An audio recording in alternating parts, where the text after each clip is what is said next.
The next two problems are going to show us just how we write chemical formulas, how we think about them, but it's also going to show us a big difference between Chem 120 and Chem 130.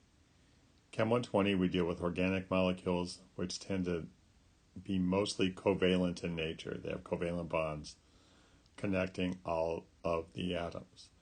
Chem 130, while it does have covalent bonds, I'm not going to say it doesn't, but it tends to deal mostly with ionic bonding and thinking of ions and thinking of paired charges and things like that. So, number 7, glycine. We want to figure out the molecular formula for glycine, and they give us these clues as far as how everything works.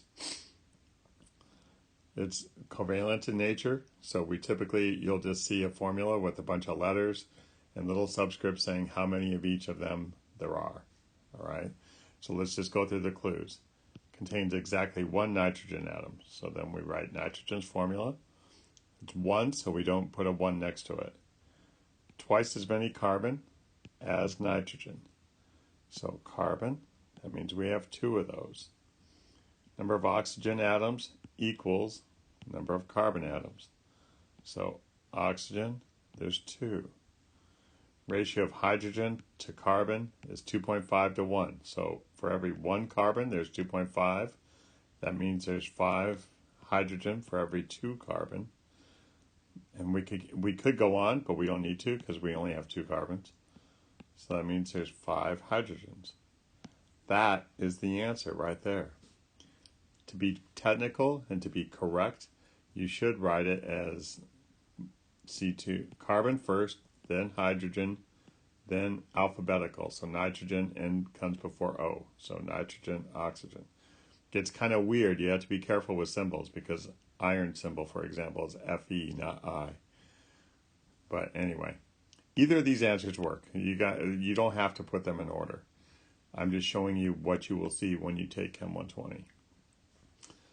But either one's right. Now we have a Chem 130 kind of problem.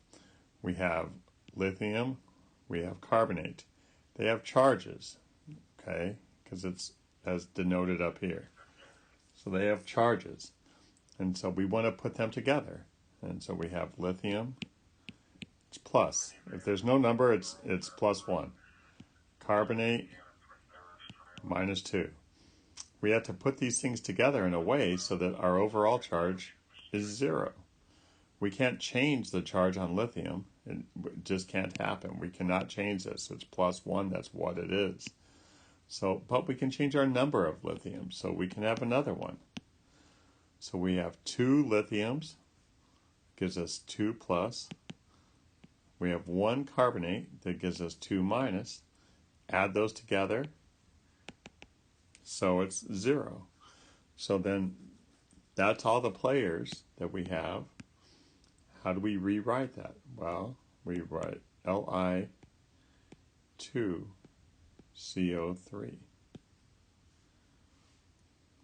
Okay, that's our formula. That's what it is. Just to give you a little bit of practice on that, let's come up with a different one of those really quickly. Let's say we have cobalt and we have phosphate.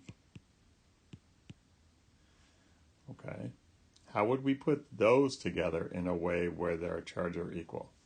Now, first of all, this is number 2. It's an even number, so it's plus 2. This one's 3. 3 is an odd number, so in order to make them equal, we're going to have to make so add another phosphate. So now we have minus 6 in terms of charge. So we need plus 6. So we need cobalt plus 2, cobalt plus 2. So now we have plus 6 and minus 6. They're equal and opposite. Okay, so that's what we need. So our formula for that one would be cobalt. We'd have 3 of them, and then phosphate we'd have 2 of them. But where do you put that 2? And the thing is, you put that in parentheses, and you put a 2 on the outside of it. From a molecular weight point of view and things that we're going to be talking about soon with molar masses, the way you should think about this is the correct formula and that's how you would write it. But the way you should think about it and the way you should see it, there's 3 cobalts, there are 2 phosphorus, and 8 oxygen. Okay. But as far as inorganic chemistry goes, as far as anything goes, it would get way confusing if we started writing, if we did it like that.